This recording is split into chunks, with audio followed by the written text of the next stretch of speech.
All right, good morning, good noon, good evening, wherever time and place you listen to us from, straight from the 909. We have the one and only Copywrite in the building, myself, Nesquick, and together that's hip hop. Please don't forget to like and subscribe and hit the notification bell. Today we're fellowshipping with a sharp-tongued lyricist known for his dense wordplay, aggressive delivery, and unfiltered personality. Rising from the underground hip-hop scene in the early 2000s as a member of the collective MHz, alongside Camu Tao, RJD2, and others, Copyright quickly earned a rep as one of the most technically gifted battle rappers in his era. His flow is crisp, his punchlines often venomous, with verses packed and layered with metaphors, cultural references, and razor-sharp wit. He walks a line between traditional boom-bap and experimental production, often embracing gritty, raw beats and lets the bar shine without distraction. His 2002 debut album, The High Exhaulted, became a cult classic, praised for its lyrical veracity and underground grit, and solidified his place among elite indie rappers. Copyright's legacy is unapologetically honest, never afraid to air out industry grievances, personal demons, and rivaled MCs. Over the years, he's remained active, collaborating with producers like Jake One, Evidence, artists such as, have you worked with Cannabis? I'm not sure if that one's true. Yeah, You did? yeah, Okay. I have. And then Shout also, out to cannabis. oh, damn, that's crazy. And Sean Price, while mainstream fame eluded him, Copyright's impact is deeply felt in the underground, where he's revered as the wordsmith's wordsmith, equal parts battle-tested spitter and introspective craftsman. The real hip hop punchline god, Copyright. Welcome to the show, my man. Salute. Thank you for the very dope intro. I appreciate you. I don't even know where to start. There's so many different places we could start. But I guess what I wanted to ask, because I was kind of curious myself, the formation of megahertz, that is such a legendary group. And you guys are all so like gifted and coming together. Like, how did a collective like that come together? It's crazy because all right, so Jakai is who I started rapping. He's one of the people I started rapping with. Like we started rapping on accident pretty much. We Jakai had a boombox and we would he would make a beat and we would just rap into the built-in microphone or whatever. Like we did that one night and people egged us on to start rapping. So I say that to say I started rapping with Jakai's brother Terrell, and their cousin Lee, and our friend Dwight, who ended up dying real early, like in middle school, right? Oh, wow. Rest in peace, Dwight Jones. But yeah, but he ended up yeah, but like he actually ended up playing not never mind, no, we ain't gotta go into that. But so we started rapping at 14 and we were like we rapped but we didn't let people know we rapped. We really just did shit on like the karaoke machines and shit like that, like my karaoke machine. So later on, so megahertz basically is a combination. I'm trying to find a short way to say this. Megahertz is a combination of Shakai, who I started rapping with, and then Camu, who I met later down the line, and of course RJ and Tage Future, who I met later down the line. But that version of megahertz though is even a shortened, trimmed down version of it because there were a bunch. There were like 9 members of us, Oh, wow. and things and just yeah, and sometimes along, after a while, some people put it like this: me and Camus were the ones that were the focus the most on it. So it just ended up being being Camus who were obsessed, like almost obsessively driven, pardon me, to do this rap shit. Hold on. So basically, we ended up being me and Camus. We hadn't talked to Jakai for a while, just on some random personal reasons. Just how friends do, like family does. Right. Small little, small beefs, if you will. But like then we met Tage, who he's not on a lot of early megahertz shit because he ended up going to Morehouse College. Wow. So Yeah. he was the one member. Yeah, so he was away at school. So basically, long story short, megahertz is it's a real dense collective because those are like, I mean, I'm not gonna say the best of the best, but kind of like the best of the best in these respected areas. You know what I'm saying? Right. Like everybody sounded like nobody else in the crew, pretty much. We each had our own style. The closest thing someone could say is that me and Jakai both had punchlines. But I mean, there's moments where we all have punchlines, you know what I'm saying? Yeah. But yeah, so that was my crew that I started out with here in Columbus. Yeah, because I'm sure And the RJD2, he's gone on to do just super incredible stuff, man. And it's dope. As far as Tage, also, he's dropped a solo album also that's real dope. And everybody in the crew has really gone on to do real dope shit. And I firmly believe, you know, rest in peace, Camu Tao, my brother. If he was still here with us, I feel like he would have blown up, yeah. like on some, you know, Dude, on you know some crazy shit, on some what crazy really shit. what really I guess like fucked my mind was the track world premiere. Him on that,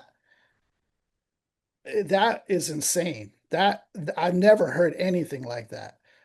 There's a part where Yeah, no, he kind of like intentfully like kind of fumbles and I don't even know if like he says something like Godwin off, stayed off, and coffin or something, and goes, that's a form of a writer's block. I was like, what? Like it was, you guys were crazy on that. I know exactly what you mean because I've heard Yeah. that verse so many times. We've recorded that. We've recorded so many different demo versions of that. Nah, everything on that verse that he did was on purpose. All the little stutter shit. It was all he was very meticulous with all the styles that he was doing. Camus was, so yeah, he was super detailed about it. I know he felt like he wasn't getting the. He felt like he also didn't get his props that he deserved at some times. So, and I think he was way ahead of his time. Is the thing. I Yeah. mean, everyone. I feel like all You guys could. were. Yeah, I appreciate that, man.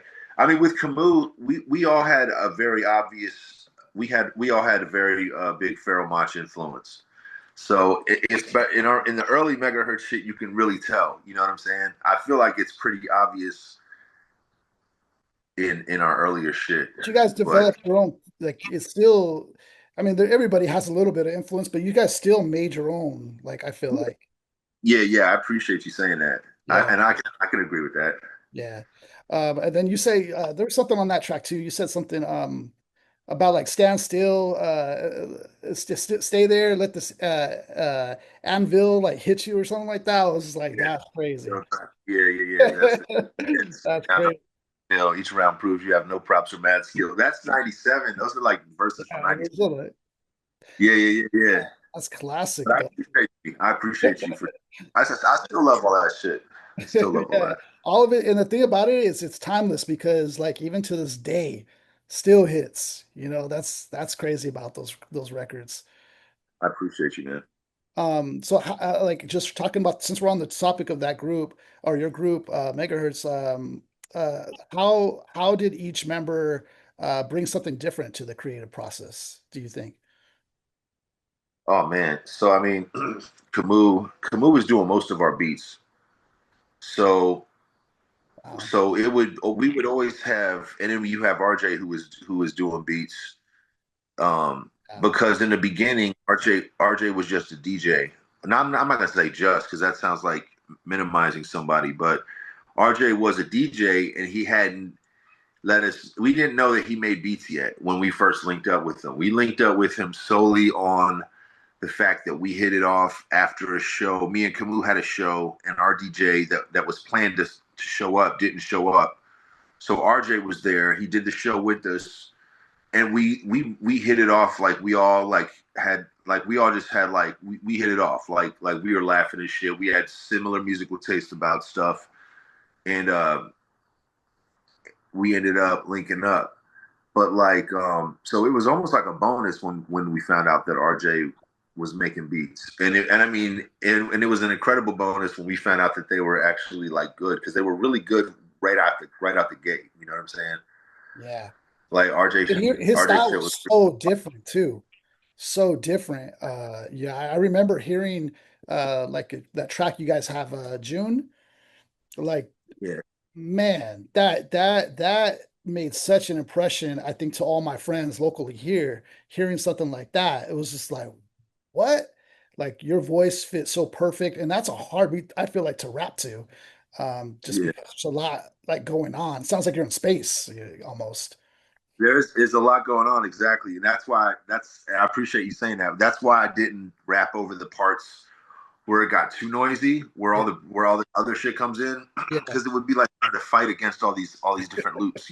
Yeah, but it's like it's perfect because it's such like a layered masterpiece. Like even the pauses say something, even without you saying something, that says something. So I think to this day that's a masterpiece. And I think you were so honest on that and like so real on that too as well. So when you dig deeper, it's like, oh dang, he's saying something right here. So that's also crazy too. I appreciate that, man. That's the first song I ever had where I was actually talking about some real shit. Yeah. So yeah, I appreciate that. I'm blessed to have that song in my catalog because it's touched a lot of people who's been in similar situations. Yeah, and I think it's definitely a standout performance from you and from RJD2, both of you guys. Where Um, I appreciate that.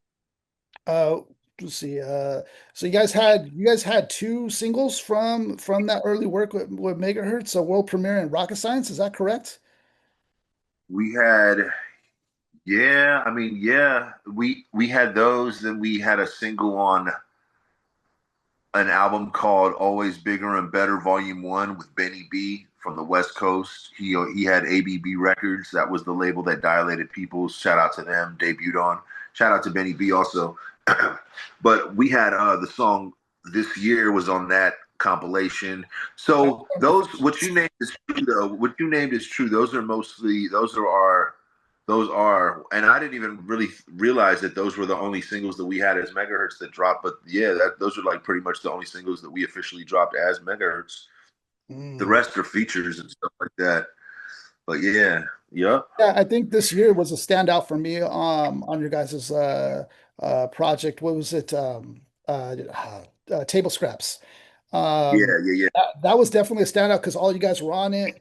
The vibe was like dope. Like the soundtrack that you guys were spitting on was sick. You said something crazy on that. You're talking about the inventors of the mic had me in mind. When they came to the prototype, I made them redesign. And once I heard something like that, that's where the headphones came off. Gee, I was just like, I've never heard something like that. Like the creators of the shit had me in mind was crazy. And that's the thing about you is like, when designing these bars, like these, when you write, how do you write? Do you write with punchlines in mind first, like a comedian would do, or like how do you structure when you write? So I usually have if I have an idea, I'll email it to myself so that when it's time for me to write or put something together, I can go through all the ideas that I have to see if they fit. That way I don't skip something, Yeah, and like there's no way I'll remember all the stuff that I think of. I think everybody should write down all their ideas if they can. And I used to write it down on paper, but it became too much. Then I'd send it to myself in the notes section of my older phone, and one day all those just disappeared. So I was like, I'll just start Gmailing it to myself. make a paper trail, make But a paper trail of yeah, exactly. Because I title them all the same thing. So when it's time for me to go through shit, I could just go through it if I want to. But it's always different. Sometimes it'll be just shit on the spot. But a lot of times, though, the way I prefer to do it, though, is to go into other ideas that I have and just try to put all the ideas that sound like they would go well together. that. I mean, of course, you're gonna come up with some new shit. But if I'm doing a punchline type verse, I'm not coming up with these all on the spot miraculously. I'm going through like almost a Rolodex that I've got of them, and I'm just picking out the ones that I feel would make sense for the most part. Yeah. There's been times at this point though of me doing this shit because I've been doing it since I was 14 and I'm 47 now. So at this point, there's been times where I'll definitely write some shit on the spot it'll surprise me. You know what I'm saying? Because I'm like, damn, I've just done this so much that it's just natural. It's in my hand. It's a part of my pen now. But yeah, man, if in my perfect situation to create is to have as much time as I can with as less pressure as possible. Mm. You know what I'm saying? Yeah. Like I'm not the type to want to go to the studio and I'm spending money and I'm going there with a blank notebook and I'm creating from scratch. Cause I mean, it might take me like 3 hours until I write something that I like. So I try to have my shit together beforehand. You know what I'm saying? Yeah. Otherwise, I feel, and I've seen that happen to rappers, and I didn't know the game back then, right? But I've seen rappers that I thought were amazing, and I've heard them on songs, and I'm like, why the fuck is their verse so shitty? But then later on in life, I'm like, okay, that was just like one of those scenarios where someone just asked them. They may have just been like at a studio at the time, you know what I'm saying? And they got invited on a track, and they just did what they had. So yeah, it's always better to be prepared. Is how I feel. Mm. Do you Don't get still me wrong though. There's an art to writing on the spot too though. You know that's important to yeah. be able to know right on the spot too. Yeah, I feel like in those cases, when you write something on the spot, I feel like it's like a lightning in a bottle kind of situation. Like you capture that vibe, that feel, that moment. Like, and I feel in that way is special. Even though, like, I'm sure if you had more time to think of something, it's even crazier though. So yeah, you're right And about I and I agree with what you're saying, and I do love that aspect. That's what Tupac was big on was that. capturing the Yeah, energy, that's right. take, Yeah. and not trying to overdo it. Yeah, so I definitely feel you on that. There's something about that too. Doom spoke about that on Mad Villain. Yeah. Spoke about that's Oh how he yeah, felt. that's right. Yeah, he was trying to write the best he could do, but at the same time trying to hurry up too. Like, yeah. Yeah, and not think about not overthink it and shit like that. Because there is something once you start overthinking it, man, you can get caught up in some bullshit, and the listener, even the shit that you could like. Let's say I over scrutinize the verse so long, right? And I'm like taking so much time with it, and it's like something on my solo. It's a solo album. It's something I love it a lot. All this time, whether I spend this little, because I'm trying to figure out, okay, what's the best what's the best choice to do with the next line and shit like that, or what should I do with this verse? What could I think of that would be a crazy style to doing this? Chances are the listener, whether you come up with that shit in like 15 minutes or you spend all this time trying to like kill yourself doing it, they're not gonna know the difference. And the shit that you and I feel like this with every artist, Yeah. and this is not to say anything about uh, the listener. This is to say that sometimes overthinking stuff can be a waste of time because like there's so much shit I could sit there and overthink the shit, and then the listener like they're still getting the same enjoyment whether I took all this time to think about it or or came up with something real quick. Yeah, dude, what I really enjoy about your work is you've been consistent all the way through, even up to the most recent times. Like I even heard, I caught The Last Supper, and still to this day, bro, you're like still bringing it, which I think is like ill. The fact that, hip hop needs that. I feel like hip hop needs the endurance, of guys not quitting anymore, or just thinking, oh, it was only when I was young and that's it, hanging it up. Like I think people like you still got it, like, and it's dope. Like, whenever you hear up-to-date production put behind what you're going through and today, it's dope. It's sick. I appreciate that. I truly love the shit, man. And I've always said it. It's just like me drawing. I know I'll do it for the rest of my life. That's how I feel with rapping and making music. I just love this shit so much, and it's at this point it's a big part of who I am and how what makes me happy is to create new shit that I like. And So you but represent I Ohio too, which is crazy. I didn't know you were yeah from Ohio. Like, I yeah didn't yeah get that early yeah on. Ohio Midwest. Yup, for sure. 614 from the east side of Ohio, Columbus. Yup, That's Livingston and Elaine Road. Yup. There's a lot of But talent out of Ohio, like, and I'm starting to like learn about this, like Bone Thugs and Harmony from Ohio. Who yeah. else? High Tech was from Ohio. Like Yeah, there's yeah, some talent out of there, dude, and including you that I didn't realize was from Ohio. Um, Man, that's dope, dude. yeah. Yo, shout out to Bone and High Tech, man. Those are definite legends. And yeah, there's a lot of talent out of Ohio. There definitely is, man. There's a lot of talent on the comedy side. There's a lot of talent on Yeah, all sides, man. yeah. Ohio is. Dave Chappelle lived in Ohio for I don't know if he was born there or not, but I know he definitely lived there. Yeah, I know he's born in DC, but he still does his thing in Yellow Spring and shit like that. And Cat Williams is from Cincinnati, or like around Dayton, I want to say. So, But yeah, man, there's definitely some talent out here. There's some dope ass producers out here. There's a lot of dope ass cats from all of Ohio and all of the Midwest for real. yeah.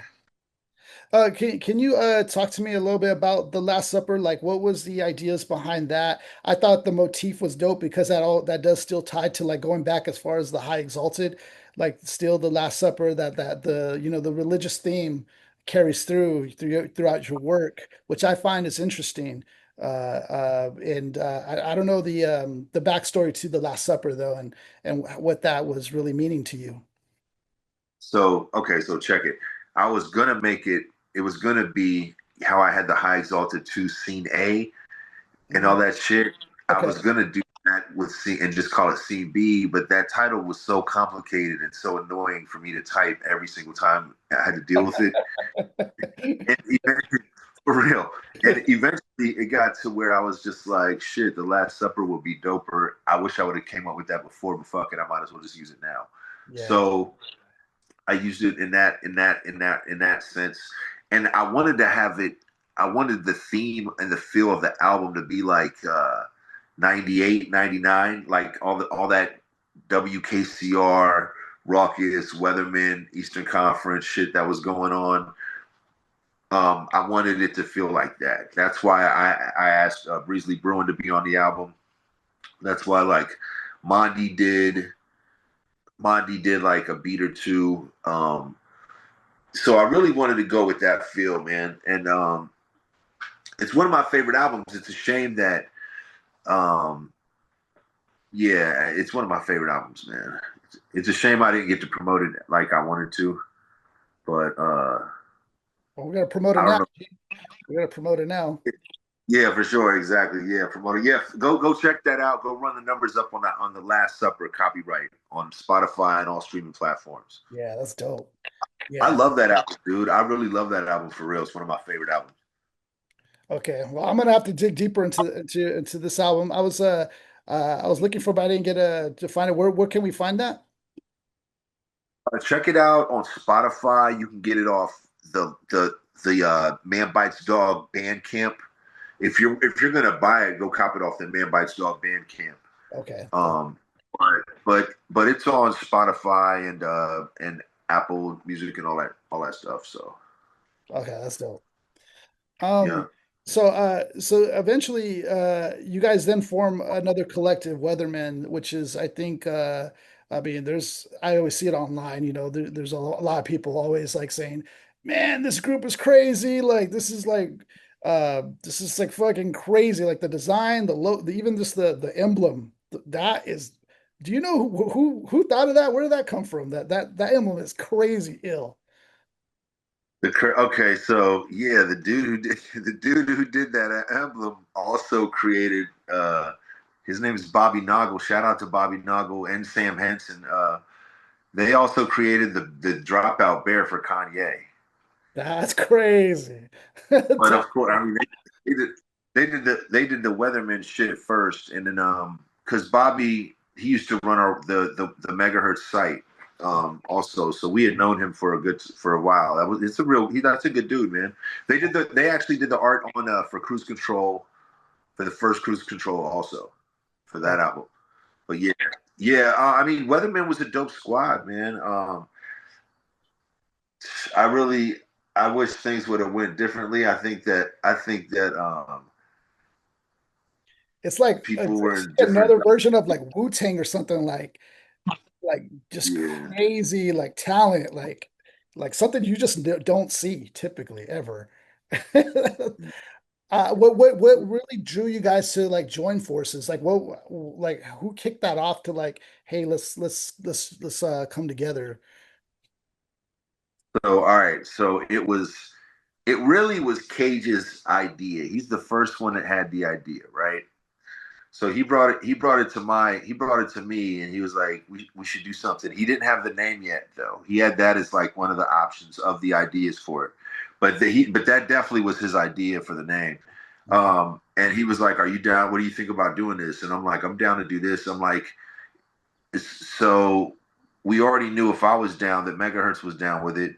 So then we were like, let's ask LP if he wants to do it. So I was working as a collection agent at wherever I was gonna work, wherever I was working at. I'm not gonna like say the place don't even it don't even exist anymore, but it doesn't even make any sense. But like, but so I would be able to make like long distance calls and shit, right? Because I'm doing collections and shit, like bill collections.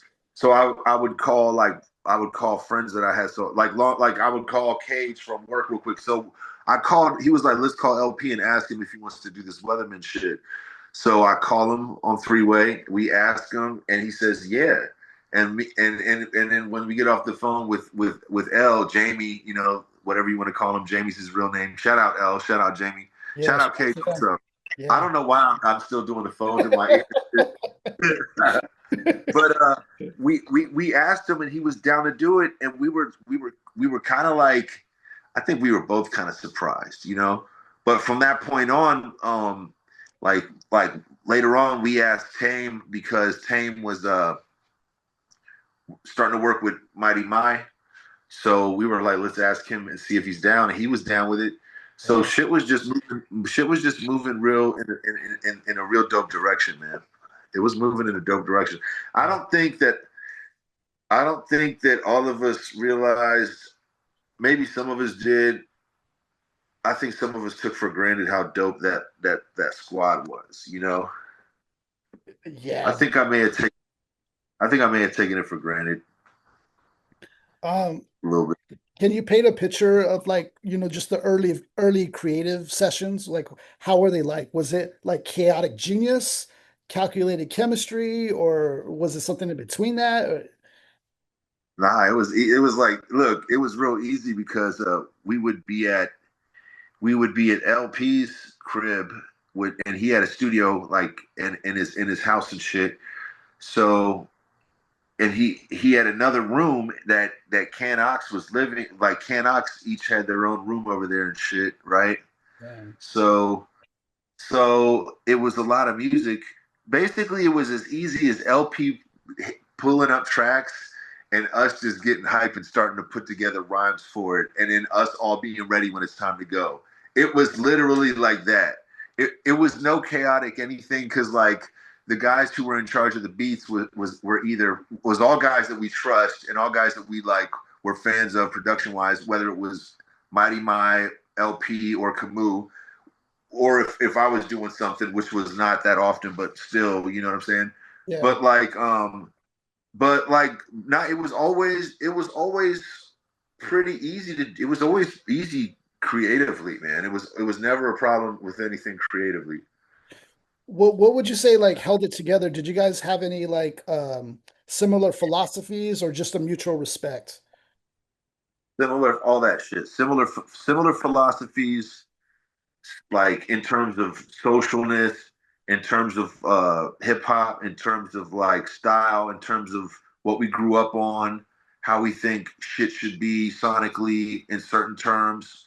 Uh, all of us being driven, basically, just all of us just being crazy enough to just uh, go, go all out and just go like just put everything to the side to pursue this music shit. Yeah. Because nobody knew that it was gonna. The crazy shit is with LP, like it happened to really work out, but like nobody knew that it was gonna work out like that.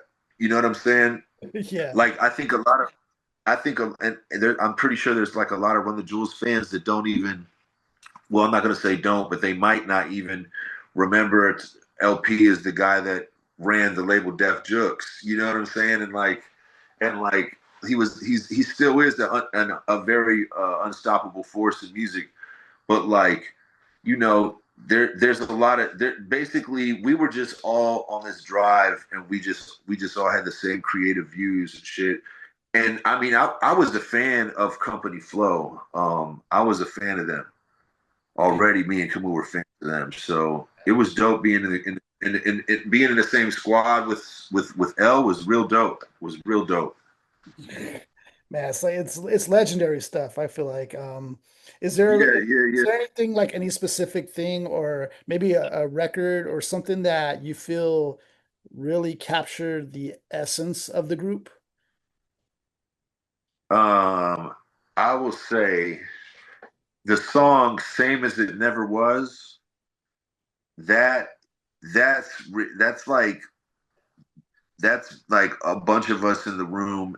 L pulling up a beat, him maybe pulling up a couple beats and saying which one do you guys like the most, and us saying yo that one, and then maybe just five of us being in a room writing, and then us just knocking out our verses. It was all kind of very calculated, man. I never really thought about it until you just asked that question, Yeah, but and it was different. It would be like, put it like this, right? If there was a time when like the song "Gut You" with me, yeah, Camu, and Cage.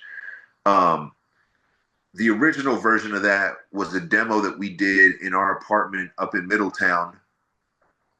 And the original version just had me, Yak Balls, and Camu on it. So, man, like basically, already, yeah. people were always creating. It was always somebody making shit around in our crew somehow. Because Camu was real hungry. He was trying to get his production heard, and there was a point where people were almost trying to front on Camu a little bit. I'm not going to say they were trying to front on him, but there was so much things already happening that it took a while for Camu to get his foot in and for people to realize, oh, yo, this dude's dope as fuck too. You Yeah. know what I mean? Because it was a lot going on. Like there was a lot of dope people in the crew and a lot of shit going on. And I was trying. I really didn't want to be a solo artist. I told Milo like I wanted Megahertz to be signed. You know, I didn't really want to just be copyright. I had never written a solo song in my life until after Cage told me that Milo wanted to work with me. So Wow. I didn't, I didn't want to be a solo artist. I didn't think being a solo artist would be any fun because it's just you, you know what I'm saying? You're working. Yeah. It's kind of boring, dude. Yeah, I used to like to feed off the energy. Camus was real fun doing shows with, because he was a live wire. He was like me, and we would have incredible shows, man. Yeah, and your guys' records are timeless, man. You guys really complement each other too, like vocally, techniques, all of it, man, complements each other. Yeah, you Appreciate. found good, like, I think chemistry with a lot of those guys. You can really tell, like, all the work seems fluid, which is crazy. Yeah, dude. I mean, we worked hard on all those songs, dude. It was we really were super meticulous and even possibly obsessed with all the shit that we were doing at the time. And Yeah, you got to think, none of us, we were all, except for Jakai, like we all lived with our parents at the time. We didn't really have any bills to worry about. So the only thing that we really had to worry about was rap and like rap and clothes and females. You know what I'm saying? We weren't even really getting faded back then, I don't think. So yeah. yeah, we were all about the music, man, for sure. And you could definitely hear it.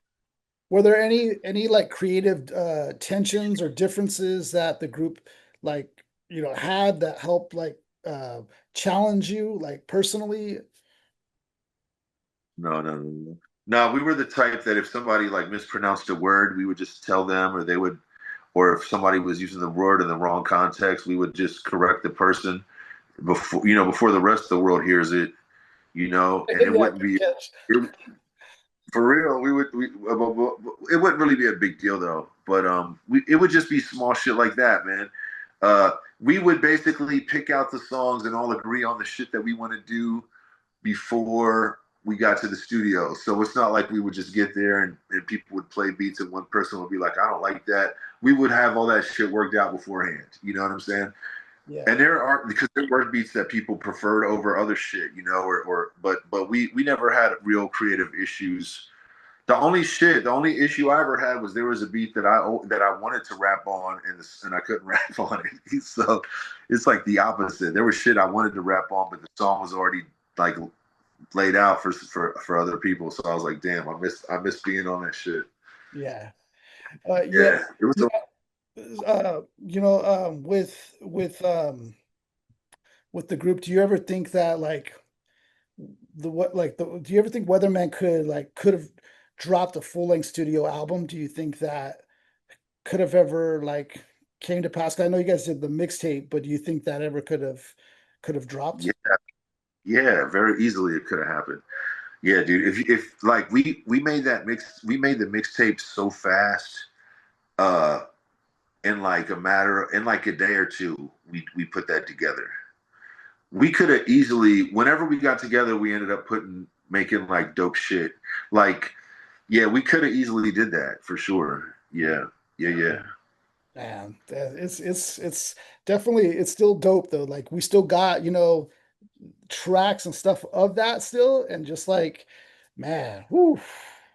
I I'm right there don't with think you hip though. hop would have been ready for that. I, I would have liked to have seen that happen. So Yeah. I'm right there with you. You know, I'm definitely right there with you. With Camus, and I'm not really aware of like anything where there's like a falling out for it. Was there like a brotherly type of thing, like a brotherly kind of falling out and coming back together? Yeah, we had a little falling out for a second. But Yep. I would picture stuff like that happens because, like, I've gotten into fights with close friends of mine, or like disagreements or whatever, and but we're still friends to this day. You know what I mean? So, like, I picture that kind of stuff happens. Yeah, and that's kind of what that was like luckily we were able to squash we bumped into each other a couple times in person, man, before he had passed away, which Yeah. I'm real grateful for. He was with his sister, I think both of his sisters, and I happened to be with my mom, and we were going to a grocery store one of the times, and then another time I was going to cop these Jordans that just dropped, and he was going to do the same thing at the same That's spot. great. But yeah, it was dope though. But yeah, that's basically what it was, man. It was just some brotherly shit that we had squashed. I wish that the whole world uh, wouldn't have witnessed it, but it is what it is. Only because at the end of the day, that's my brother, and I know that we're gonna squash any issues that we You're have, something regardless. like that in-house. Yeah, yeah, yeah. So it's like kind of pointless but it is what it is, though. At the end of the day, you know what I'm saying? It is what it is. But yeah, that's my brother, man. I have a lot of love for Camus. I have a lot of love for his family. Um, Yeah. and yeah, that dude was a genius, man. That Yeah, dude definitely. you guys both are. Let me say that. You guys both I are. appreciate that. It's crazy when you love something, how fast, like how much the time goes by. You know, before you know it, it's a lot of years, and I'm like, damn, I can't believe that I've been in this shit for X amount of years. Like, bro, been putting shit out since '98 with Fondle 'em since '98. That's crazy to me. That's in, that's 27 years of putting out shit is insane. Like, that's crazy to me. Yeah. But it goes by fast because it's just part of when it's part of who you are. It goes by fast. It just does. It goes by just like it's normal time. Yeah. The High Exalted put you on the map. What mindset were you in when creating that record or that album? Sorry. Oh man, I was on some. I almost wanted to like battle the whole world. Is how I Oh, felt. yeah, yeah. It made me like rethink my pen. I'm like, when you write something dope, and then I hear somebody like you, I'm like, crap, this my shit's not dope. but Put it also you back got to to the volume or make it better. But I appreciate you saying that, bro. Yeah. But also that was every single good line I had ever thought of my whole entire life up to that point. You know what I'm saying? So Yeah. that first album for a lot of people, it's a lot of shit that they've accumulated over like over as the beginning of them rapping. Anything good, but that was my baby though. I love that album. Uh, I'm happy with the way it turned out. I Yeah. get a lot of good response from it, I feel like that's like your and Illmatic, if you don't mind me saying that. I feel like that's like your Illmatic. It's a classic, flawless album, like from beginning to end. It's perfect. Yeah. I'm not mad at that at all, man. I'm glad that people enjoy the album for real. Yeah, fuck Soundcheck is crazy. Uh, like, dude, you have the craziest fellatio bars I've ever, like, you say you, and this is like something that I've seen carry through, like kind of like a, what is he gonna say next, like it pertains to how is he gonna rephrase this. The craziest one I heard from you, I thought, was the one about the giraffe or something. I was like, that's Uh, crazy. Also, bro, also I was so immature and so proud of my immaturity at Yeah, that time. I was like maybe what was that? I was like maybe yeah, 22, 23 young years buck. old. So a lot of those lines and shit is shit that I don't know if I'd say it. Some of those lines I know for a fact I wouldn't say today. Yeah. But like even when I do it live, I edit the shit to I readjust it. You know what I'm saying? Because some of that shit's just too crazy. Uh, but I mean, I'm still proud of the album. It Yeah. definitely represents who it was. I mean, at the time for sure and shit. I mean, I was that person for a while, but we were real wild, man, and also like we were wild outside of music, and we were like also the people that people didn't really want to battle in Columbus, you know. Yeah. So we were wild, bro, and we were young, and our egos were super inflated, and we were just out living our best lives, man. I think you could hear it in that album though. But I love that album, dude. I love that album to death. I love the beats that Camu had for me. Rest in peace. I love the beats that RJ hit me with. I love the beats that Mighty Mai hit me with, and I'm glad that people fuck with that album in some capacity, because I did put a lot of time into it and a lot of a lot of work and shit. I definitely tried a lot on that album. Yeah, it's ill, dude. It's, yeah, perfect. Like I said, lyrically, flawless. The album cover, like where are you on the album cover? It looks like, to me, it looks like if it's like a some sort of historic place or a church, possibly. I'm not sure. Yeah, it's definitely a church. It's in Maryland, Baltimore, Maryland. I was dating this girl at the time who lived there, and I knew these cats, the dudes that were doing the layout for my album. Yeah. They were saying it was spot that would be dope for it. So that was his idea. I was down for it. You know what I'm saying? I of course was down for it, but he was like, let's go to this church and try it out. I think I was asking for a couple for some dope churches actually, but that was he took the picture and all that shit. He knew where it was. Uh, so that all worked out, man. I love that. Actually, when I still look at that album cover, I'm still really, really happy with it. Yeah, it came out iconic. It really did. Like, yeah, it's a fly cover, dude. I Uh, appreciate that, dude. yeah, and I had a couple of thoughts that came into my mind, but there's some other tracks on your track listing. Let me take a look. There was some that stood out to me that I liked. Holier Than Thou is crazy. The beat on that, the beat on that, it was dope, and then plus you just going off on that one. Can you talk a little bit about the making of Holier Than Thou? So look, so that's the first solo. That's the first solo song that I ever wrote. That ended up being my first solo single on Raucous Records. Wow. Uh, yeah, and I was just trying to make it the dopest shit. I spent a lot of time on that chorus. I spent a lot of time on all that shit. It took a while to find a beat that they were cool with, because the beats even though it was on Raucous, it was going through Mighty My on Eastern Conference. Yeah. So Okay. he Yeah. would get he would basically he had to get the beat approved by Jared and the other guy. I forget the other guy that's like the head of Raucous at the time or whatever. So like once we find, it took me a while to find a beat that everybody fucked with, and finally once I found that beat, I just I wanted it to be some dope ass shit. Like, so I went hard on Yeah. that The shit, hook man. is I definitely really, appreciate you saying that because I still love that song. yeah, the hook even like you could Yeah, tell. I spent a lot of time on that shit, and Sorry, yeah, since we're on dude, Zoom, I so it's like appreciate there's a that for delay. real. There's like a delay on the Zoom. Nah, But yeah, nah, it's all good. yeah, on that one you said like one is for the DJ, two is for the biter, three is for the incomplete, the for the incomplete don't compete with Pete in the cipher, four is for the MC, five is if you're a writer, like I just that touched on like just everybody, six if you're a group read, like yeah, Yeah, everybody. that's that's basically what I was trying to do, man.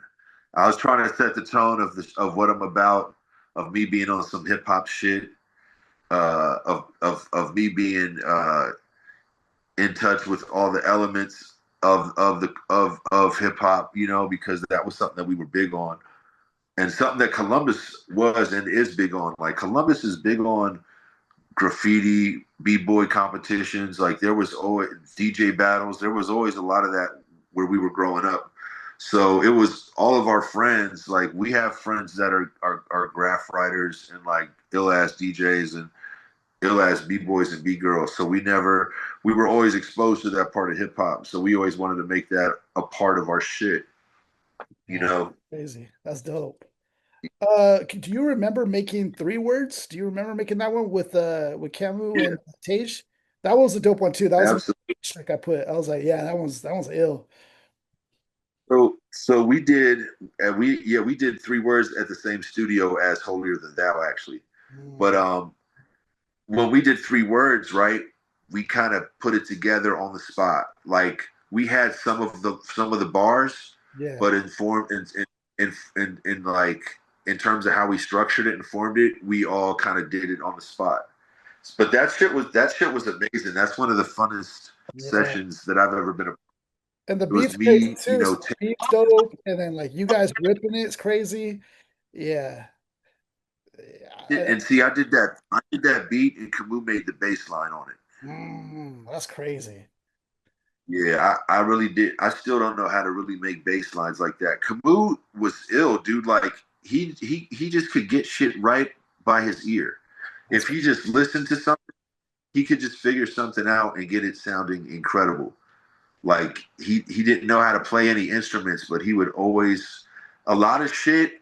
His beats weren't just straight up loops. A lot of them was like if you were to hit all the pads, hit stop on the beat, and hit all the pads to see what the beat was made up of, it'd be a bunch of weird bugged out shit that he made work somehow.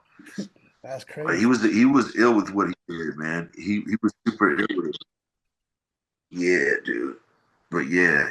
Three Oh, words was a real dope session, man. I know And Tower of of course, Song favorite as well. Can you talk a little bit about the production yeah, of making that record? Tower of Babel. Yeah, Tower of Babel.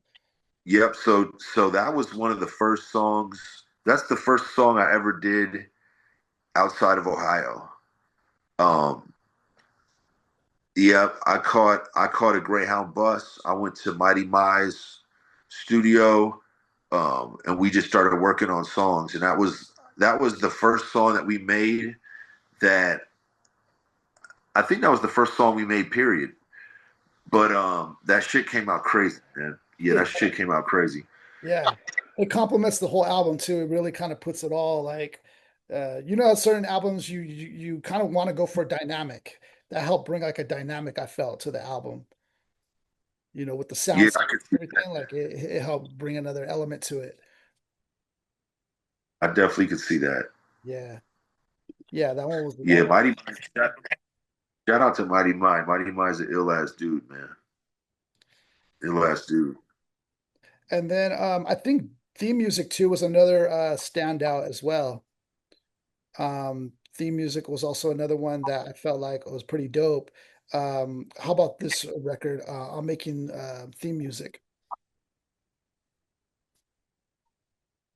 Yeah, no, that's my shit too. Mighty Might did that one also. That's my shit. That's one of my favorites. I still do that one live. Like I just did that live in New Jersey last week. Oh, that's dope. Yeah, that's my shit. Yeah, there's certain things that work better, I guess, for live, huh? Yeah. Than other tracks. Some other ones just hit. Yeah, bro. And that's still got that evil feel to it, like what you were talking about that Tower of Babel has to it, like that evil sinister feel that a lot of the songs Yeah. on that album has. So theme music definitely has that to it. So that's fun to do live, man. Um, Yeah. I'm glad you fuck with that for real. yeah, dude, all of It's those. interesting hearing the tracks that really resonate. Yeah, yeah. I wanted to kind of like Uh, it, it, listen to it again and see like, okay, which ones do I want to really bring out? Because I feel, in my opinion, like, oh yeah, and hopefully that matches up with everybody. Then I'll look and see, does that match up with everybody else what they feel? Yeah. real shit. Um, for um, for the life and times of Peter Nilsson, how did that for you show growth and change in you? Shit, dude. So when I made that album, my mom had passed away. Oh, I damn. basically I was going through a shit. Yeah, I appreciate that. I basically I went through a lot of shit, man. And also that album I had made two. You could almost call these mixtapes like albums before I'd made that. So I had made the High Exhaulted, then I made uh, Control? Cruise Control One, which a lot of people feel like that's like almost a follow up to High Exalted. Yeah. And then I made The Jerk Volume Zero, which was like an album. Then I made Life and Times of Peter Nelson. So I got to get really polished in the time that I made that first album to the time that I made my official sophomore album. So me going through a lot of shit, me being in a different atmosphere. I was living in California at the time. I was living in the Bay Area. Oh, really? Yeah. So yup. So that was dope. I was in Alameda, San Leandro. Um, so that shit was real dope, man. But also, it was kind of a dark time in my life. I was doing Molly like every day of my life, dude, during those times, and to the point where one night I tried to go to sleep without it, and I went through withdrawal, like these weird ass shakes and shit. I was on that shit bad, bro. So it was a weird part of my life, man. It was dark moments. Like put it like this: at the time I was having a good time. You know what I'm saying? It wasn't dark while it was happening, but in retrospect, I'm glad that it's in the past. Because looking at it, I was like really dependent on drugs for happiness because my mama just died. But Yeah. I do like that album. I don't the album it doesn't depress me or anything like that when I think about it. I like that album a lot, dude. I love Life It's and hard, Times. dude, and there's beat changes and stuff on it. The production on it is like you could tell the production evolved, with the times. And hearing you on that, is like it's dope because you're just getting better as well. So it's like you're evolving with it. And yeah, I thought it was dope to kind of hear that growth. Like, I know you have the mixtapes, but it was cool to hear like, oh, this sounds different. This sounds different now. I appreciate that, bro. I appreciate that a lot. Yeah, that album means a lot to me, man. I love that album a lot. I was Yeah. I was gonna say with you've always been very sharp. Do you approach each album with a concept in mind, or do you just start writing and let it like come as you're writing? It depends, man. It depends. So if there's a so I did this theme called this mixtape that's like a spin-off of Sergeant Pepper's Yeah, Beatles album, right? that's And so with that shit, I go into that, with the theme already in mind. But like usually for an album, I won't. like the only thing I knew for the last album is that I just wanted it to be super raw. Because like my favorite artists that used to make super raw music, which is Doom and Sean Price, Yeah. since they're no longer here, it makes me want to make some shit that I, you know what I'm saying, that fans of that type of shit are hungry for, because that's my favorite type of hip hop anyway, is like the raw shit. Yeah, I think So with that, you mentioned a bar somewhere in one of your albums about MF Doom's original group KMD somewhere. So oh I yeah, stopped that and I was like, oh, that's cool. Like you actually that means you actually fucked with them before. yeah, and the crazy shit is that when I did that, he was still alive and shit. That's on Cruise Great. Control. That was Yeah, on that's on Control. Cruise Okay, I know Control. I heard it. Yeah, and that shit came out like '04. Yeah, because dude, I was a KMD fan since middle school, man. Um, So what did you think when you saw the transformation of him becoming MF Doom? Like what were your thoughts? I'm interested to hear like you being a fan of it before. so like, all right, so Bobito. Dang, Bobito? Dang, that's crazy. So, yeah, because look, because we had just started fucking with Fondle Records, right? We had Yeah. just started fucking with Fondle, right? Like we had just got on with them. So Bobito told me one time on the phone, he was like, he was just telling me about like scheduling like shit that's about to drop, and he was telling me about how Zevlov X is coming. He's putting out a record with Fondle called MF, or called, under MF Yeah, Doom, yeah, yeah. and I was hype about that shit. Doomsday or And something, I right? was super hype about that shit. Yeah. Yeah, yeah, Operation Doomsday. Yeah, yo, and Bobito was super hype. If you look at it, that's the only album that Bobito's ever had artwork for, and it's, you know what I'm saying. So like Bob, that just goes to show you, man. Bob was super hyped for that shit, and I'm just really happy. I never in a million years thought that shit would work the way it worked. Right. Yeah. Like I I feel didn't. like I felt I the mean, track when he was I don't. down. Go ahead. Go ahead. Go No, ahead. no, my bad, bro. My bad. Yeah, I don't even know if Doom thought that it would work out like that. Right. I just it's really it's almost a thing like Wu Tang, right? Like who would have really thought that Wu Tang would become as big as it did, you know? Yeah. Because I remember first Like nobody. all I No, knew was Method Man. I didn't know the rest. I was just like, I know Method Man. But later, right. I'm like, oh wow, like there was Inspector Deck, there was Ray, like all these guys. I'm like, damn, that's crazy. But Yeah, bro. yeah, but you don't know, you never know that it's gonna strike. Right, right, right, right. But Yeah, yeah, bro. Yeah. I was excited, man. So I was excited as fuck. I was excited when he came back out as Doom. It was it was it was inspiring, but it was kind of crazy. I really didn't realize what I was witnessing for until a bunch of years, because I was kind of doing my own thing. But then like later, I was like, damn, bro, he really just made these people fall in love with raw hip hop. yeah. You know what I'm saying? Like people that may normally not have been listening to that type of shit, because that's all he was really doing at the core of it. It's just the rawest breakdown, just the rawest form of hip hop. That would have been dope to hear you and MF Doom on a track, would have been kind of crazy. That Yeah, that definitely would have been a dream come true. That would have been that would have been dope. Yeah, Speaking of you, you're a lyricist of lyricists, man. You fall in that circle.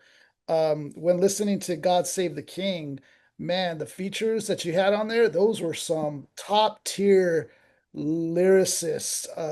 Like just the lineup. I know Inspector Deck was right off the gate, but you had some other guys that I was just going through the list, and I was just like, yeah, you're in that circle. Like that is exactly the circle you're in, like of lyricists like that. Can I you agree. just talk about your ideas, like, about the features and the guests you had on that project? Yeah, man. Basically, we had a really good budget on that, so it came down to uh, me Crooked just Eye, deciding who I Crooked Eye, wanted to. yeah, Yeah, yeah, bro. I was going after like a lot of my favorite. It's certain people that I had on my bucket list that I just had to work with. So and Doom's on that list. You know, that would have definitely been something that I pursued had he still been with us. God bless the dead. But yeah, Deck and all those guys are guys that I've just always been a big fan of. Crooked Eye, of course. And yeah, bro, I stepped to him and we made it happen, thankfully. And I'm glad it turned out the way it did, man, because I fuck with those songs. Those are some of my favorite tracks that I've done. Yeah, it's really crazy. I was just kind of going through it and I was just like, dang, dude, uh just the list of people is crazy. Um I was gonna ask about that. I was gonna ask something about that. Uh oh, with this project, what was the message that you felt like you wanted to project out of God Save the King? I felt like with that one, there may have been a shift, and you can tell me if I'm wrong. This is just what I thought. I thought there may have been a shift in, just you being like for real with like your religious with God or Christianity. Like I felt like that was like a turn for you, but I don't know if I'm right or wrong on that album. No, you're absolutely right. That's exactly what that is. Yep, for sure. 'Cause at first I thought you were just playing off of like the London, phrase, "Save the Queen," but but yeah, but then as I was listening to the album, I'm like, oh, yeah, like God, like kind of saving you in a way. Yeah, and then there's this track like Talk with Jesus at the very end of the album. Yeah, Uh yeah, that's for real. That's dope that you caught that. But yeah, that's for sure what it is. Which which I feel like I've always like most humans have battled spiritually, had like, battles within themselves in terms of how they feel they're living and stuff like that. yeah, So yeah, I've always been into spirituality since I was like maybe 15, 16, but I've gone back and forth with it. And that's definitely one of the albums where I made it kind of a public spectacle, for lack of a better term, yeah, or just in front of the made that stuff public with the fans and yeah. stuff. But I love that album, man. That album's real close to me. Do you have any backgrounds like like my father's a pastor, he passed away in 2017.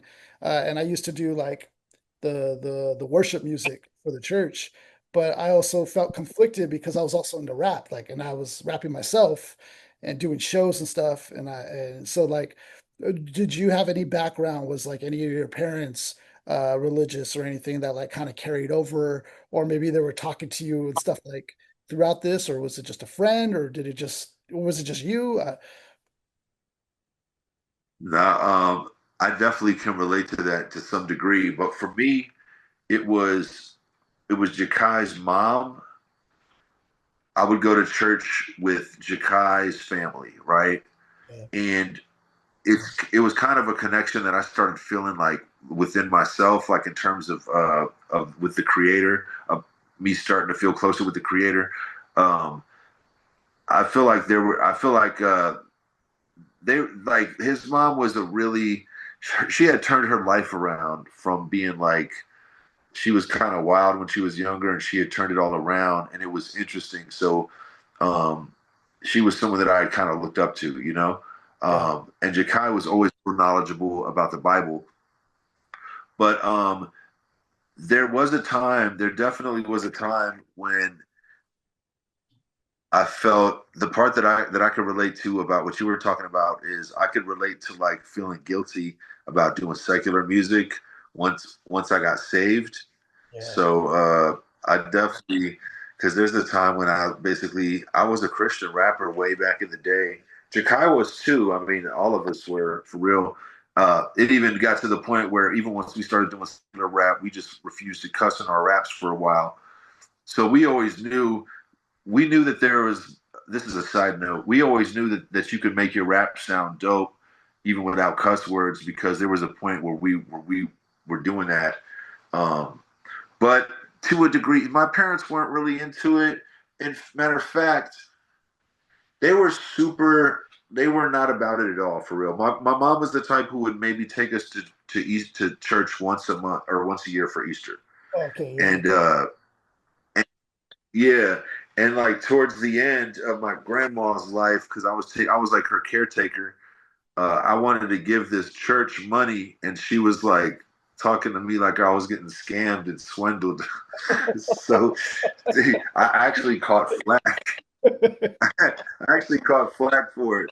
But I used to wish that my family was into it to some degree because, like, I had gotten in arguments. I used to be like super hardcore, uh, trying to turn people on to the word and all that.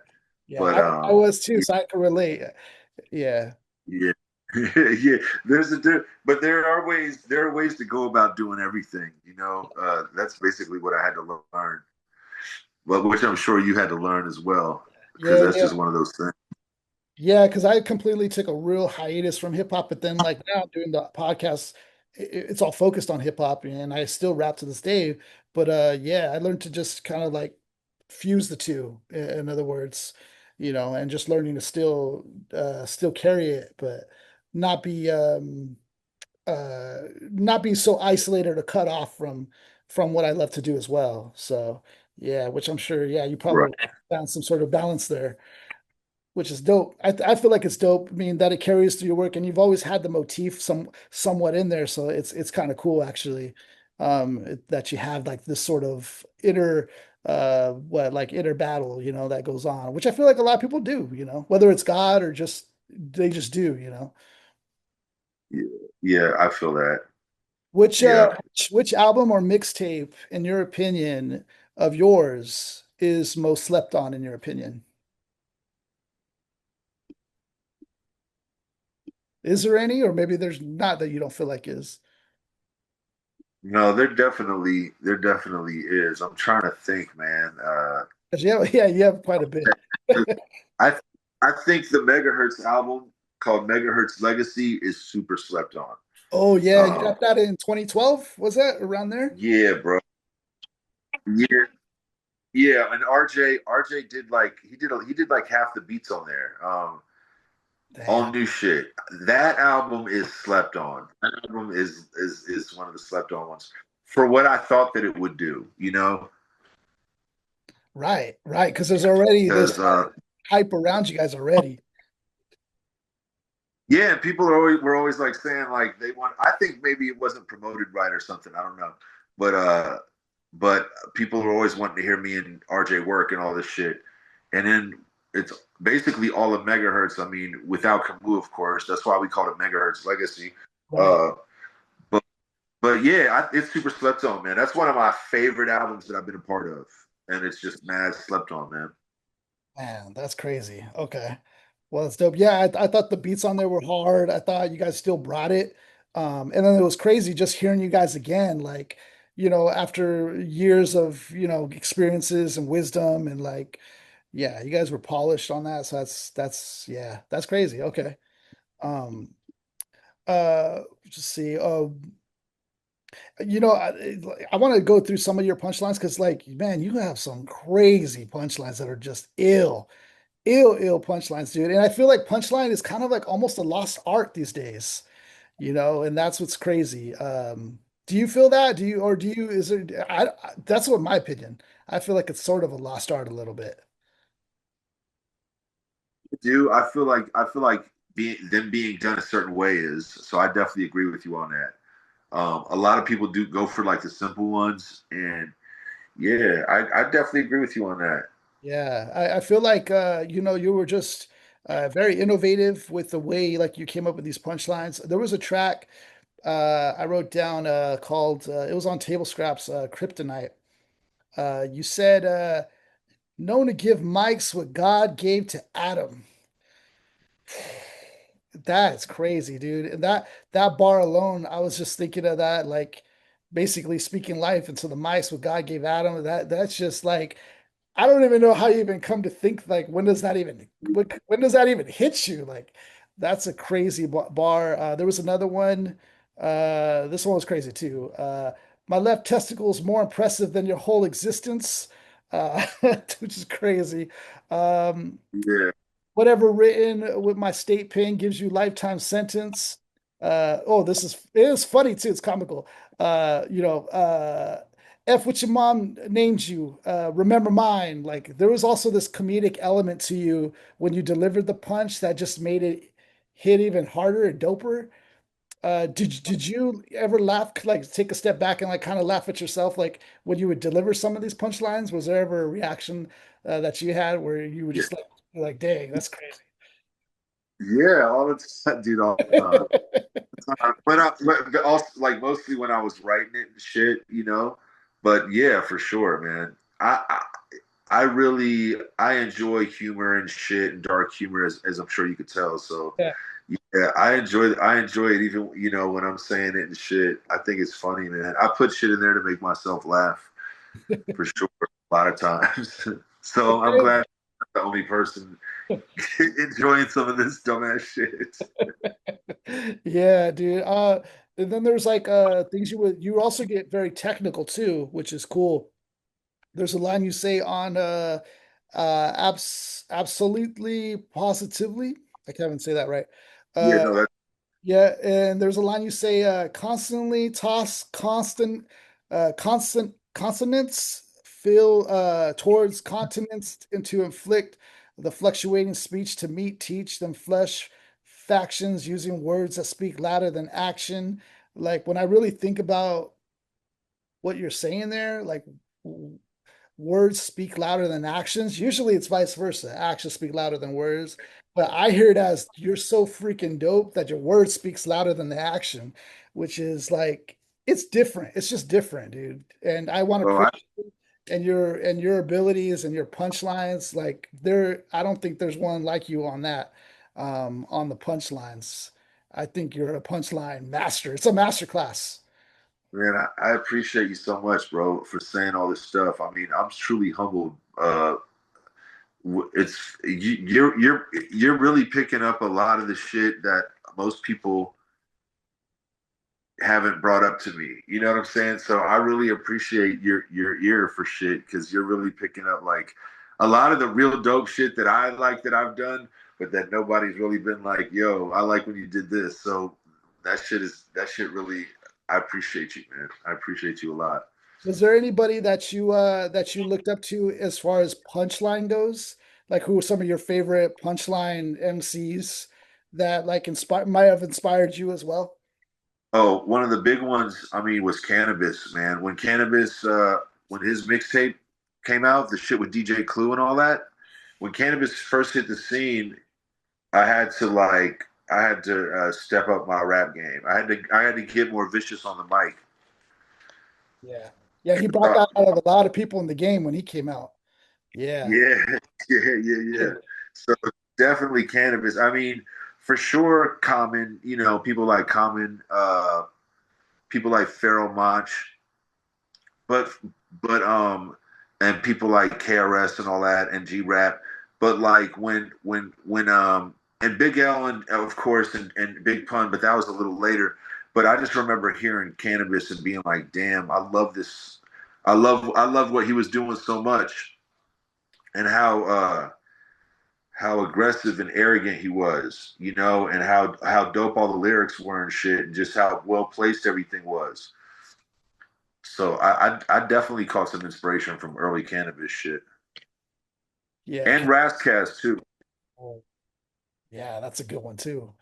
Damn. Yeah, Yeah, that's really dope. Yeah, I just I picked that up and I'm like, man, dude, your punchlines were so like out there, like really different. Like, you could tell sometimes when someone will write something and it's just like, okay, and then you hear another rapper might say the same thing, but the things you're saying, it's like, I guarantee you, nobody's nobody's thinking that, or phrasing it the way you're phrasing it. It's crazy. Yeah. Uh, and they're funny too. Like you say things like, even prostitutes can't fuck with the man.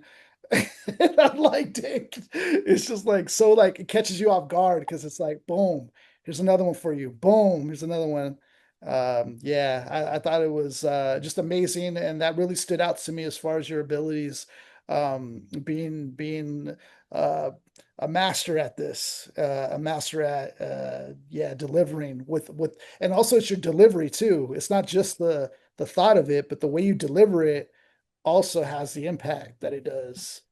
Is there any methodical like way, like when you're because you know you have punchlines, is there anything special in the way you're like going to deliver it that you are doing on purpose?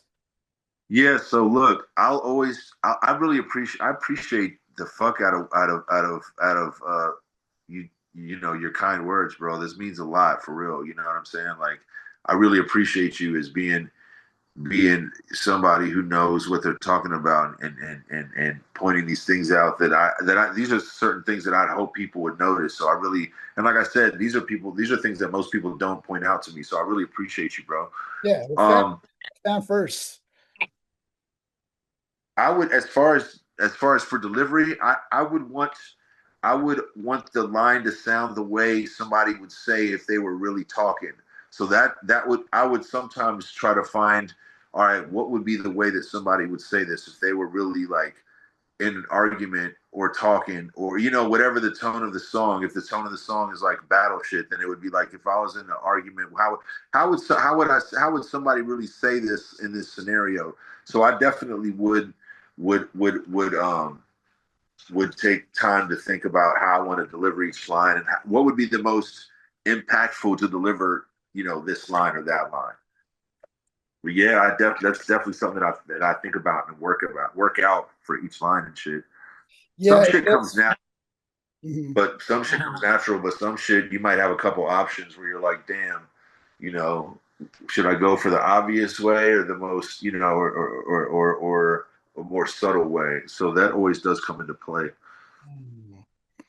um and you've been and before megahertz, before the career and all that, was it was like did it just start in school? Like, you know, rapping, like how did you know you could rap, and how did that like start for you? So I was just a fan of shit. I mean, I knew I could rap along to other rap songs, but like I said, we didn't know the way we started rapping was Jakai had a boombox. Him and his cousins would record comedy skits on it because it had a built-in microphone. And we would just always be over there. They would be recording these comedy skits, just bugging out, really. And then one day, Jakai just started making a beat just like this, Yeah. and we all started freestyling to it, and like you could hear elements of like Scarface in our shit. Like we were literally like 14 and just bullshitting. But people in the neighborhood heard it and they were kind of egging us on, telling us it was good. So we were like, well, let's try to write something. So then we started writing from that day on. And basically we were always decent coming out the gate. Like we had the basic essentials, like we had rhythm and shit like that. So that's basically how we started rapping. But I didn't tell anybody else that I rapped for maybe a year or two. Like I would record shit with Jakai and his brother. We would record shit on like my karaoke machine or their boombox. But I didn't tell people at my school I rapped. Jakai ended up. What happened was he ended up getting expelled from his high school, and he started going to the high school that I was going to, and he started putting me on the spot. So then That's tight. yeah. So so then I started coming out of my shell and shit and battling people and getting into ciphers and shit like that. But yeah, man, it was really it was something that I never expected would go to where it went because we just all were doing it just out of love and just out of the fun of doing it in the beginning, you know? That's ill, bro. That's ill.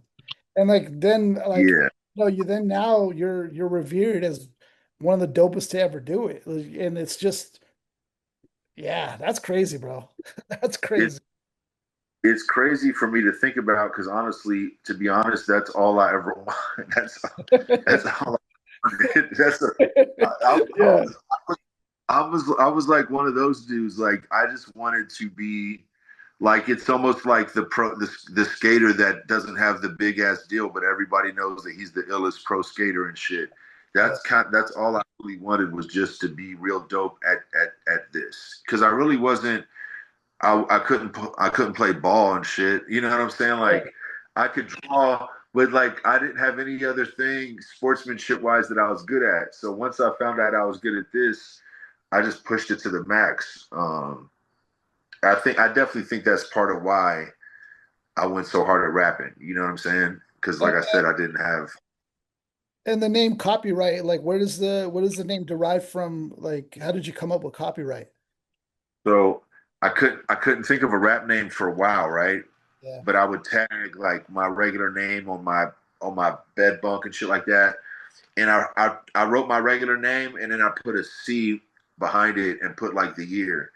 And then after a while, I was just like, I should just call myself Copyright, because at least then I won't have to worry about anyone else coming up with that rap name, because like it doesn't even sound like a rap name.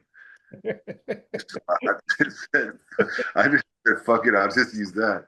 That's But actually dope. the crazy part is though, bro, there's some people. There's another rapper named Copyright, and there's like a rock band named Copyright also. I saw the rock band. Yeah, I saw the rock band. I was like, wait, is this you? And I'm listening to him like, no, this isn't copyright.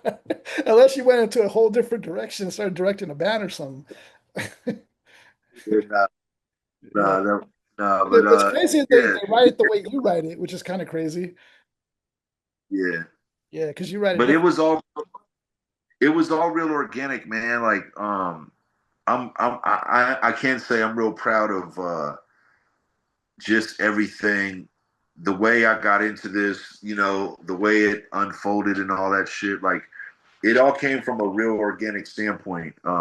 Nothing was really fast tracked. Or there was times where me and Camu were like, we were telling each other, we were like, we're not ready yet.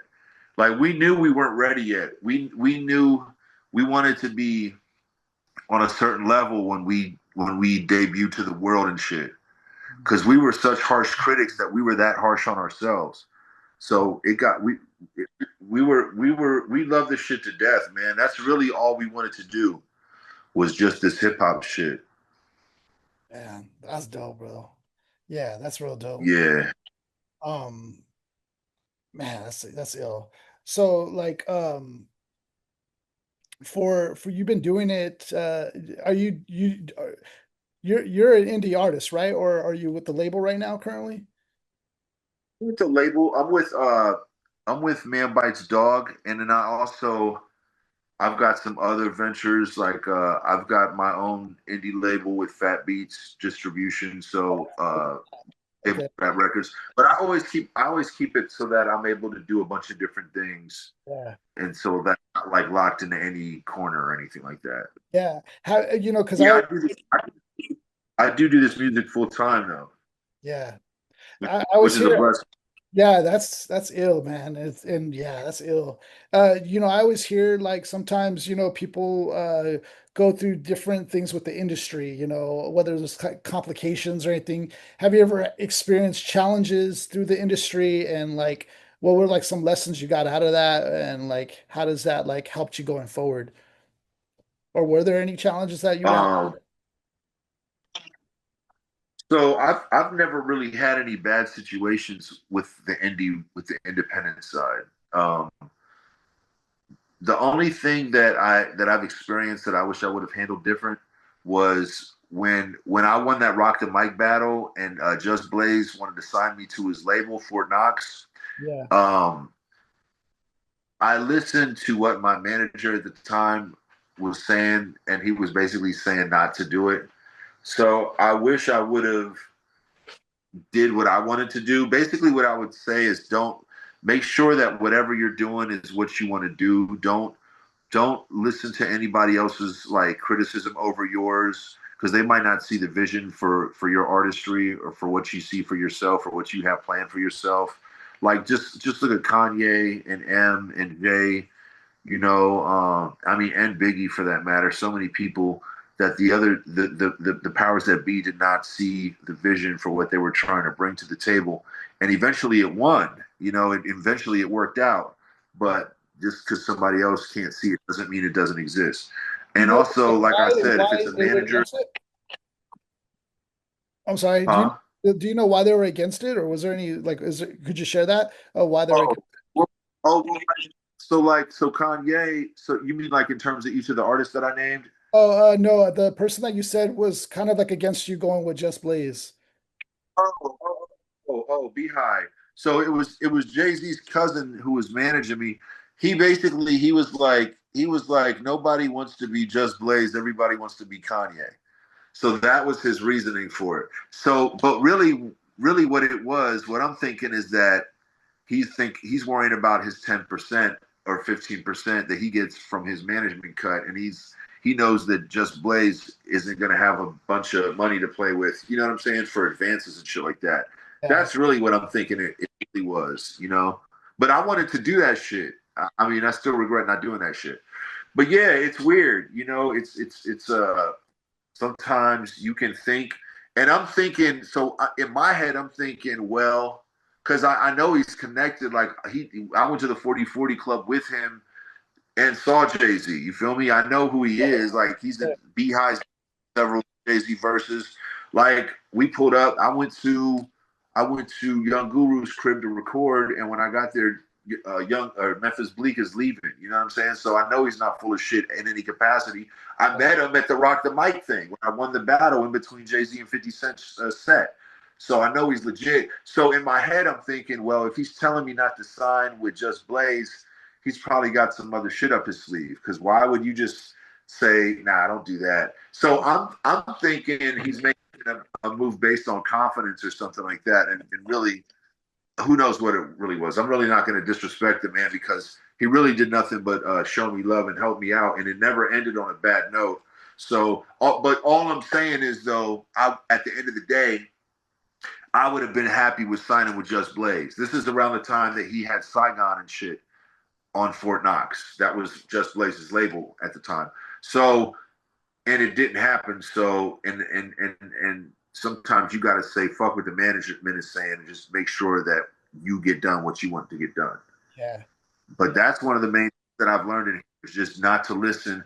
Never put anybody's instincts or desires above yours in yeah. this music shit. That's Because if it doesn't work out, it's better to fail and you fail on your own terms than you fail on some dumbass shit that was never in your heart to really do in the first place. Because then you're gonna be spiteful against the person that made you do that fucking thing that you didn't want to do. So yeah. just always stick with your own shit. Your own failures are fine. That's how we learn. But make sure that you're doing what the fuck you want to do in this shit. That would be the greatest thing that I've learned. That's a dope gem. You Yeah. spoke of some like of battling. I haven't caught a lot of your battles, but um, can you speak a little bit to that? Like, what made you get into the actual battling arena, and what are like things that you took away from that, and what experiences did you enjoy out of that? Well, see, so we started out. That's how I got good. Is doing street battles. Um, so that's like basically how I delivered or how I developed my delivery and a bunch of shit, and just build up my confidence in winning a bunch of battles around the city. And like I said, street battles. It wouldn't be like an organized battle with a beat. It was just like a cappella on the street, and a crowd gathers, and you're gonna know who won. The crowd is gonna let you know. Yeah, So automatically when I started seeing battles pop up in that format, I was attracted to it because I like the idea of not having a beat. Like there's pros and cons to that, right? But I like the idea of your lyrics being heard and shit like that. Like you have control of all the time and space during that with no beat. So basically, I started getting I had the itch to do it, but I just was worried. Like I'm like, damn, there's so much baggage of mine that somebody can have towards me in a battle, and they're gonna know more than me just because I've got more information on me than the average person on the internet, just for certain reasons, because you're and big, for the because you're fact big. of Yeah, yeah, and I've been in the game for a minute. So that was my only deterrent. And then my dude, shout out Disaster, my boy Disaster, when he had the Halloween battle, he had the concept of like, this is just your character. So basically, I was Shredder, you know what I'm saying, and I was battling Danny Meyer, who's like one of the top rated battle dudes, and he's an ill dude, bro. He's super sick. He was like one of the Ninja Turtles, so he's just saying shit about me being Shredder. You feel me? And Yeah. I'm just saying shit. So that's what got me into it. Like, and then once I did that, I only did like 4 or 5 of them, but they're super addictive, man. But it's also a lot of work. It can be a lot of work. I've seen some people it's not a lot of work. Uh, Bro, I've seen some people rewrite their whole rounds and have it memorized the night, like 5 hours before the day of. You know me? Like I'm in a hotel. I'm sharing a room with this other battle rapper. I forget the cat's name, bro. But all night while I'm sleeping and getting up to use the bathroom, I'm hearing him going over different rounds and all this different shit. And then he's like, "Oh yeah, I decided to go with this shit I wrote last minute." So for some cats, they do that shit real easy, bro. And I salute them. Disasters like that, like he can come up with some shit real fast. But yeah, bro, I've always just loved the battle shit, man. It's my favorite. This shit is in my heart and soul, and I also love to watch it being done. Uh, it's just really entertaining to me, man. I love to see it. I Yeah, love battling. feel like that's where you go as a rapper. Like you go to see battles, like for the newest tech, like in battle, like in lyric and just like flow, delivery, whatever. Like you see the latest techniques in the battle scene. Like that's where it's most experienced. It's kind of like, for like stand up, it's like you're seeing it raw, uncut, no beat. Like, and I feel like, sometimes we might even take from that because we see it and we're like, oh, let's use that on a beat now. Let's use it on a track or something. No, that's a real shit. No, that's super. I would have to agree with that Yeah, for that's sure. pretty good. But yeah, dude, peace to you for like, even doing it because I know most maybe MCs with your with your caliber, your history and being in the game probably wouldn't even do it at all, you know. So it's cool like you have the confidence to do it because then it's like, dang, he's that down. He'll actually do the battle because some are too scared to even do it. But listen though, part of the fun is the fear. Like all the funnest moments in life end up being like the moments after you were scared shitless. You know what I'm saying? It's Because true. like, but that shit, and it doesn't always feel like good at the time. Like you're like, oh shit, you're out of your comfort zone and shit. But that shit is fun, man, for real. And I mean, you can't get better. And it's just no life is no fun if you just sit in the comfort zone all the time, you know. So yeah, that shit is real dope. I mean, watching that shit, bro. I watch that shit and really want to do that shit. If I could come up with shit quick enough and memorize it quick enough to where it was easy for me, I would be doing that shit left and right. Like if I could come up with the shit that fast and shit. Um, but like I'll come up if I write the rounds. Like one round is like 3 songs, bro. One battle round is literally like 3 songs. Like Yeah, I that's was a whole wondering like song how is you shit. even prepare for something like that. Because I'm thinking, like, how do you know when to stop? Like, you kind of have to have a lengthy, round. They'll, Yeah, they'll basically tell you beforehand. You'll know what the length is and all that shit, and then also like you memorize it and get it to the point. Like you're so familiar with the shit before you do it. I mean, and a lot of cats will do a bunch of freestyle shit, which yeah, which is also real dope too. Like my strength is more in my writtens. I used to be better at my freestyle back in the day when I was younger and shit, but uh I feel like I don't know, I wanted to get better at writtens more so than be a really good freestyler, you know? yeah. Because I know that's the thing now too. There's some people out there, like a Harry Mack, where he's really taken off freestyle wise. The unlike any person I've seen with freestyles, and I think there's a certain art to that. But battle and that's a whole nother category too. Um, yeah, so I agree with you. I think it's yeah. But don't get me wrong, I feel like every rapper should be able to freestyle to some degree. You know what I'm saying? Yeah. Even if it's not great, just have it's like it's almost like dancing. Like the girl doesn't really give a fuck if you're that great a dancer. Yeah. Just Yeah. do it. It's like just go do it. Yeah. Yeah, that's true. That's true. Do you still find yourself like just kind of freestyling in the car sometimes or with your homies or anything like that? Yeah, or a lot of times it'll be by myself, like almost every day, for real. Every day, even if it's dumbass shit, like almost every day. Usually it's dumb shit more so than me trying to be serious. But that's when I have more fun freestyling. I don't really have fun if I'm trying to be serious with it. Yeah, that's dope. Are you working on anything up and coming that's coming through the pipeline currently? Yeah, right now, me and Jay Rawls, shout out to Jay Rawls. We've got an album coming out. We're working on the mixes right now, but it's stay tuned to my Instagram and we'll let everybody know. But it's definitely it's something real special. Can you speak a little bit to, and if you can, it's fine, but could you speak a little bit to like the motivation or where, behind it? If you can, it's okay. No, it's cool. I'm just trying to find a way to put it into words. Like when I was in because I was in jail last year, right, for most of the year.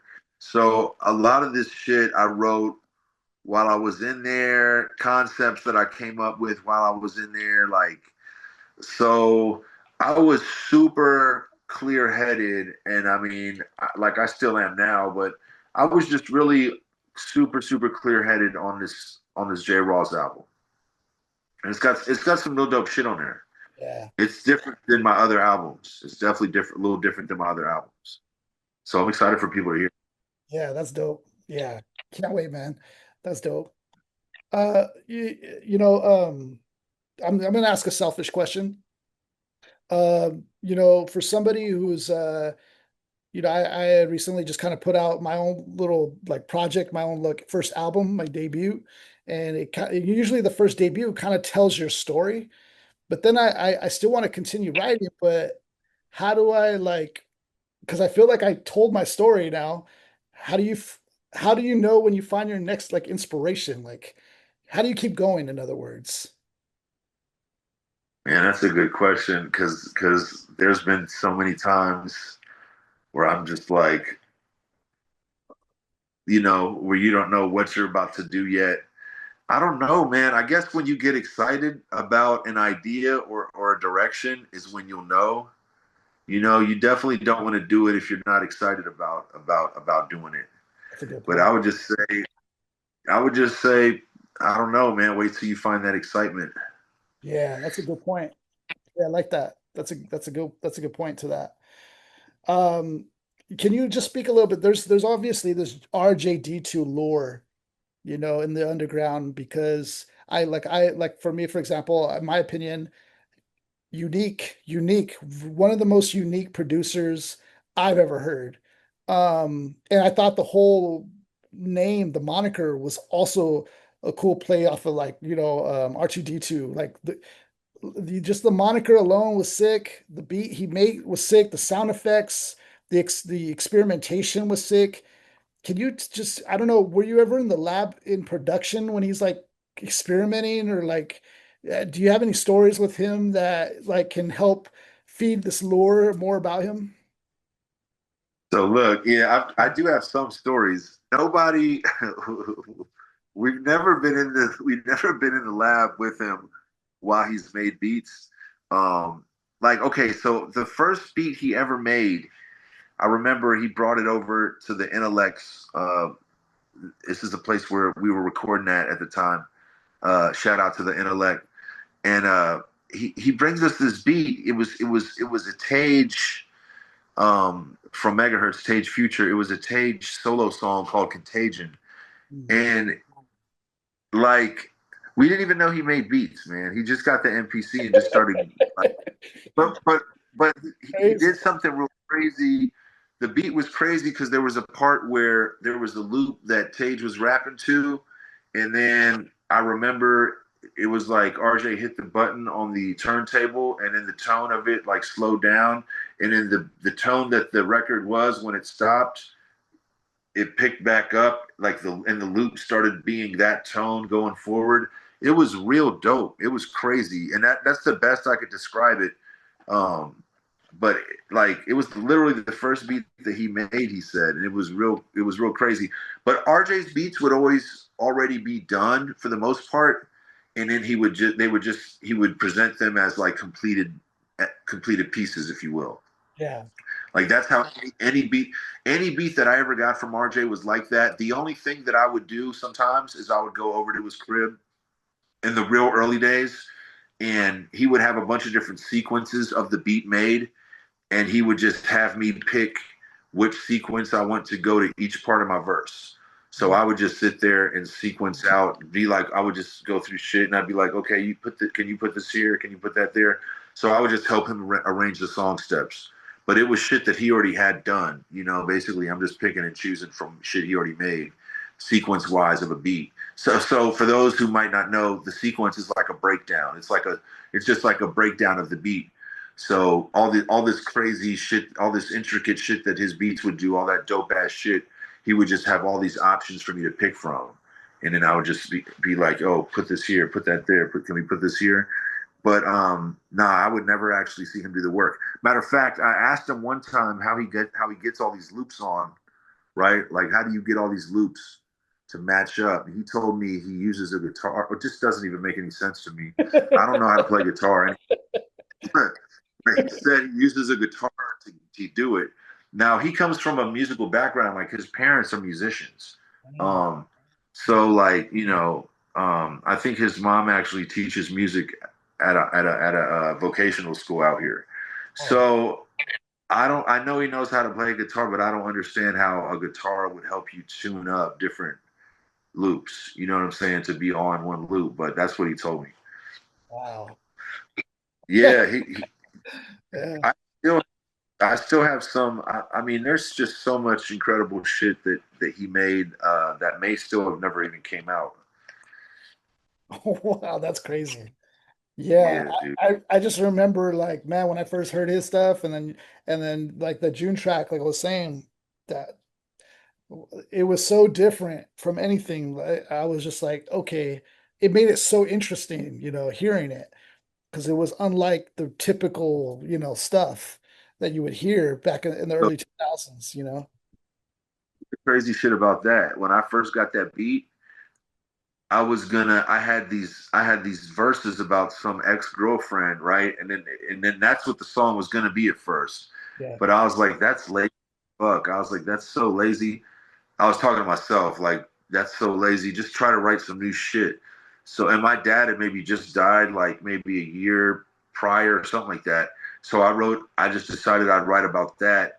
And then that's how that song was. Like it almost was just some other song about some random ass girl and shit, which I'm so glad that it ended up becoming, that I ended up not being lazy and I ended up trying to write something to it.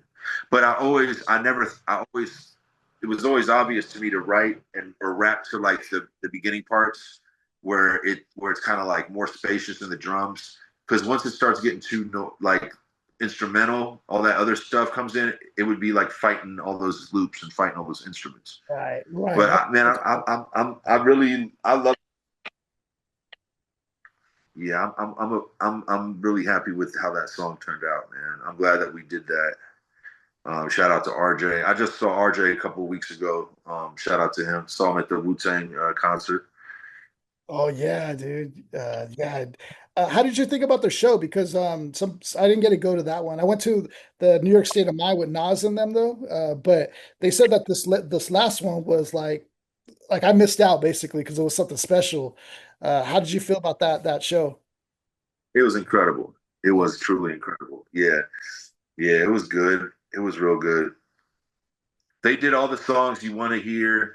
They just did everything really well, man. It was a great show for Wu-Tang fans and for hip hop heads. Run the Jewels killed it too. Yeah, that's crazy. It Man, was super dope. yeah. I feel like I missed out on that one. Yeah, but it is what it is. Uh, Have you worked with Aesop Rock at all? I'm not sure if you had or not. Oh man, I definitely would though. I mean, I met him. I know him in real life and shit. But like once, see, when I moved back to Columbus, I moved back to Columbus after 9/11 happened, and Camus did too. But then he ended up moving back to New York, and I missed out on a lot of stuff during that time. You know what I'm saying? But no, I never got the chance to work with Aesop, man. I got to chill with them, and we got to talk about Zelda and shit like that, Ocarina of Time and shit. But nah, man, I never got the opportunity. That's Um, tight. Is he well, I'm gonna assume he is. Is he like is he nerdy in the aspect like he likes a lot of stuff uh yeah, like games, pop culture stuff, movies, like yeah, all that kind of stuff? 100%. I assume that. Yeah. How you would think is how he is for sure. Yeah, he's a cool ass dude though. He's a good dude. Yeah, that's dope. Yeah. Yeah, we have a lot of people that are fans of like Labor Days and even up to now, a lot of his stuff. So I just thought it would be interesting to ask you your experience and relationship there. Yeah. Uh, let me see if I got something else for you. What record do you go back and you like is one of your like standout favorites that you love? I mean, maybe that's a hard question now that I'm thinking about it, but No, there's some though. There's definitely some. I mean, June for sure is one of them. yeah, All of the early megahertz shit, man. When I listen back to that shit, and I'm like, man, we were really on some shit, man. Like yeah, we dude, were, it's so early. That's crazy. yeah, like, but I don't know, man. Like I said, that other megahertz album that got slept on, that MHz Legacy album. And then there's other shit here and there that I trip out on, like shit that like maybe while I like Confessional off of Life and Times of Peter Nelson, TikTok off Life and Times, Serotonin. There's some shit where I'm like, damn, like I like the Bloodbath and Beyond album. I like them all. They all represent special things that was going on in my life at the time, you know? Yeah. You know what I wanted to ask you? This current state of hip hop, we had recently this kind of big battle between Drake and Kendrick. I kind of wanted to hear your thoughts about the battle and how it went and just a little bit of your thoughts behind it, just how it played out. Um, I feel like Drake made a fool out of himself in a couple ways. Like he definitely did not lose faithfully, and that's definitely something that you have to do is take the L when it's time to take it. It's not a big deal. Shit happens in life. But yeah, I feel like Kendrick definitely he put a hurting on him, man. He did it. He did it crazy. There were so many layers to the ass. There was, there were so many layers to the ass whooping, bro, that it was insane. And see, here's the thing, right? I was locked up when it all happened. Like I got locked when I was locked up. The first shit where he said "fuck Big Three," it's Big Me. Yeah. That shit I never got to hear that locked up. So and then later on, I'm washing dishes in the kitchen, still locked up, and I hear "Not Like Us" on the radio, and I couldn't even tell that was Kendrick at first because his delivery is completely different on that Yeah, shit. yeah, right. Yeah. So I had to catch up. People were explaining to me while I was locked up, like people that like, because I was in there for like 9 months. There were people that were on the streets while all that unfolded. So there were certain people that were explaining to me like what had happened. So, but I still had to catch up when I got out. And I caught the tail end of it in real time because I got out like last year on Halloween. So you know what I'm saying. Some of it I saw, like I saw when he was trying to sue, and do all that corny shit. But like, bro, he put an ass whipping on him, man, in many layers. There's so many layers. He did a psychological number on him. He outdid him on some lyrical shit. He just did a bunch of crazy shit, bro. He did a bunch of ill shit. Like all the different Euphoria, all the different tracks, and how they all serve as different. Like they're all doing different things. Once one is to play on his psyche, one is to air out his dirty laundry. One is to show like he's iller than him. It's a bunch of ill shit, man. I feel like he handed him his ass in a fucking in a Kroger sack, basically. He definitely fucked. Yeah, he definitely fucked him up on that one. Any thoughts about, I always ask people because I'm always interested. Any thoughts about J. Cole backing out of the battle? Do you think that was a smart decision, or, would you have done that? Like, I always battle with that because I'm like, man, I don't know. I feel like the right move would have been to battle, but, I don't know. I don't know where I land on that. I feel like the only thing about if he would have battled is if it would have looked like he was just clout chasing. Like he was just trying to jump in the middle of something and chime in and get the and get the victors from it. I don't know, man. I think it was weird the way he did it because didn't he send like a tweet out or something and then he deleted it the next day? Yeah, he did. He announced it like on a show, a concert that they did, and then he like deleted the track, I think like a couple of days later or whatever after it dropped. It seems like he wanted to do it, but his management or somebody got in his ear and had him not do it. I mean, hey, if it's in his heart to do it, I say do it. You know what I'm saying? Because you have to, at the end of the day, you have to go with with what's in your heart. So if he really felt doing that shit, he should have done that shit. Right. You Oh, know? interesting. Because if it's not clout chasing and he has a real reason to do it, then all of that is going to unfold and people are going to see it for being, having him legitimate motive. Right. So I just wonder like why it got deleted. Right. Oh, I'm interested on your take with there's recent developments now with technology and AI, and I'm kind of curious to see your thoughts about AI. I think recently there's something like on TikTok where Timberland's like getting information from artists and like dumping it in this program and having an AI artist. I mean, just there's a lot of things going on with that. Have you No, had any opinions about that, like AI artists? yeah, no, I'm hip to that, and he stole K Fresh's music and shit. He Yeah, stole yeah, K Fresh's beat because it yeah, still has the tag in the beat and yeah, shit. yeah, yeah, Um, I think that yeah. That's I so think I think that's crazy, right? that's Uh, crazy. I think AI I think AI should only be used for grunt work, like you know, like shit that like definitely not creating music.